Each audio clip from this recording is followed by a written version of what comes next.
Hello student. तो हमारा देखिए आज का सवाल है प्रश्न वाले चातुर्य समय 3 में दूसरा प्रश्न है बहुपदों को जोड़िए और इसका घात भी बताइए। ठीक है, तो जो भी बहुपद जुड़ेगा उसका घात बताना है। तो मैं जो है प्रश्न को बहुत छोटा लिख देता हूँ। ठीक है, तो इसमें हमें दिया गया है प्रश्न 2 का तीसरा है ये 4 x धन 7 ऋण 3 x का वर्ग धन 5 x की घात 3।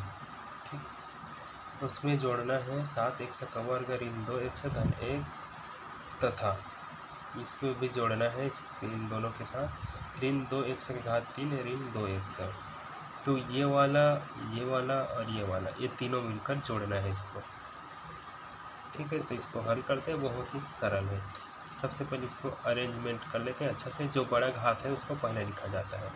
तो देखिए यहाँ पहला वाला में x की घात 3 है, वो है बड़ा है। इसमें क्या है 5 x की घात 3 है। उसके बाद x की घात 3 के बाद x की घात 2 वाला लिख लेते हैं। तो ये ऋणात्मक है, ऋण 3 x के वर्ग है।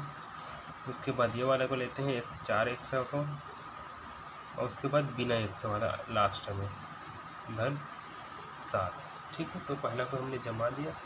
अब उसके साथ दूसरा तो जमा जमाया है। देखिए x की घात 2 है, फिर x है, फिर बिना x है। तो इसके साथ सामने जो अपने जैसे कैटेगरी उसके साथ ये जोड़ते जाएंगे। देखिए यहाँ पर x की घात 3 है, इसमें x की घात 3 नहीं है, तो ये x का वर्ग है, तो इसको यहाँ लिखेंगे 7 x का वर्ग। उसके बाद ऋण 2 है तो ऋण 2x, और उसके बाद धन 1 है बिना x वाला, तो इसको यहाँ। ठीक है, ये देखिए सीधा सीधा सही है। ये x वाला है, ये x का वर्ग वाला है, और यहाँ x की घात 3 वाला नहीं है, तो छोड़ दिए। उसके बाद इस तीसरा को लिखेंगे। तीसरा में ऋण 2 x की घात 3 है, तो ये इसके सीधा आ जाएगा ऋण 2 x की घात 3। ठीक है, उसके बाद ऋण 2 x है तो ऋण 2 x हो गया, और उसके बाद कुछ भी नहीं है। ठीक, तो ऋण 2 x इसके साथ नहीं आएगा क्योंकि ये x का वर्ग वाला है। इसको छोड़ो, यहाँ लिखते हैं ऋण 2 x। ठीक है, तो ये ऋण 2 x उसमें भी है और इसमें भी है। ठीक है, चलिए तो इसको हम लोग अब जोड़ते हैं।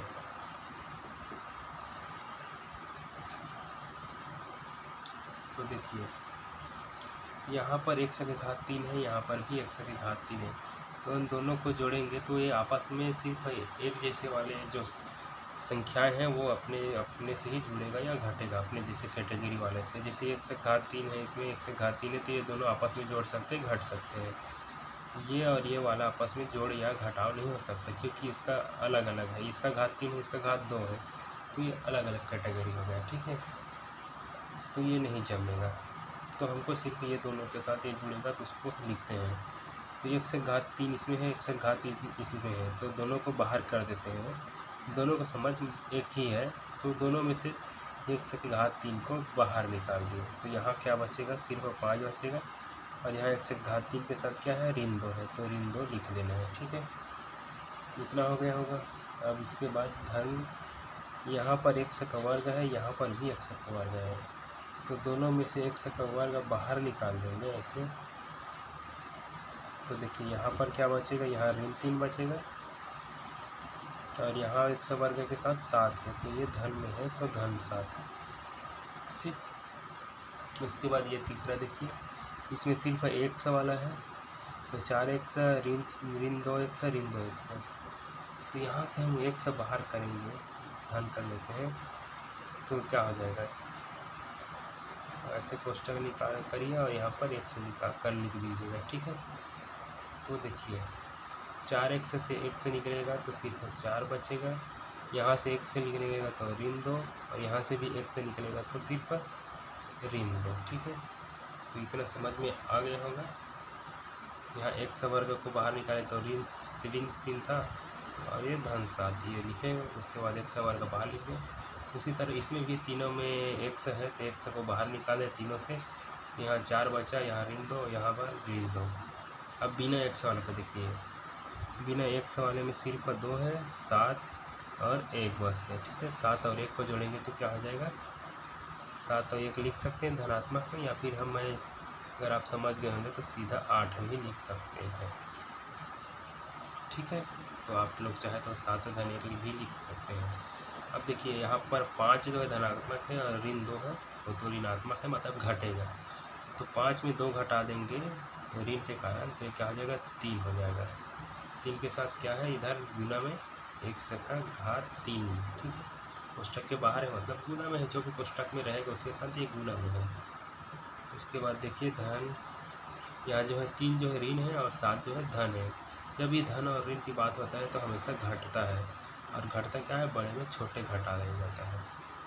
तो 7 में अगर 3 घटाएंगे तो क्या आ जाएगा 4 आ जाएगा, ठीक है। वो चिन्ह की बात करें तो 7 जो है धनात्मक है तो 4 को धनात्मक लिखने की ज़रूरत नहीं है, तो 4 जो है धनात्मक ही रहेगा। तो ये 4 हो गया और उसके साथ क्या आ जाएगा 1 का वर्ग, ठीक।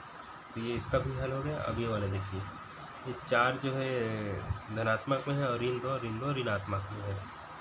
तो आपको ये पता होना चाहिए कि ऋण ऋण एक साथ हो गया तो क्या होता है आपस में जुड़ जाता है, लेकिन चिन्ह नहीं बदलता। तो ये 4 हो जाएगा और चिन्ह जो है नहीं बदलेगा। तो ये ऋण ऋण 2 करके ऋण 4 हो गया और 4 ये 4 धनात्मक में है तो धन और ऋण करके 0 हो जाएगा, ठीक है। अगर मैं अभी जो बताया वो समझ में नहीं आया तो आप सीधा घटा सकते हैं।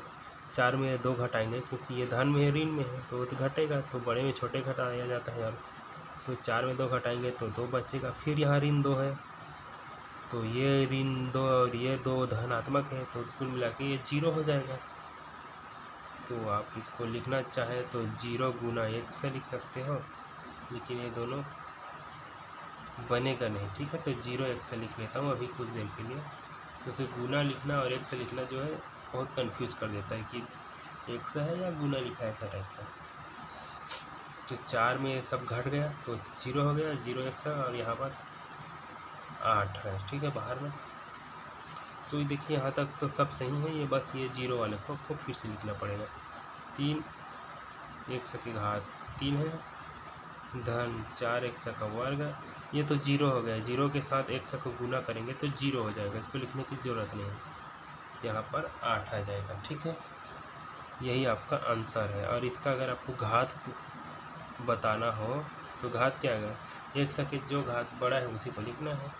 यहाँ तो 1 नहीं है, यहाँ 1 की घात 2 है, यहाँ 1 की घात 3 है, तो घात क्या हो जाएगा 3 हो जाएगा। तो यही दोनों आपका आंसर है, क्योंकि प्रश्न में भी बोला गया है कि इसका बहुपदों को जोड़िए और जो भी प्राप्त होगा उसका घात बताइए। तो बहुपद को जोड़ने का उत्तर यह था 3 1 का घात 3 धन 4 1 का वर्ग धन 8 घात जो है 3 है, ठीक है। तो आप लोग भी बना कर देखिएगा, और अगर वीडियो अच्छा लगे तो लाइक सब्सक्राइब कर देना, ठीक है। मिलते हैं नेक्स्ट क्वेश्चन में।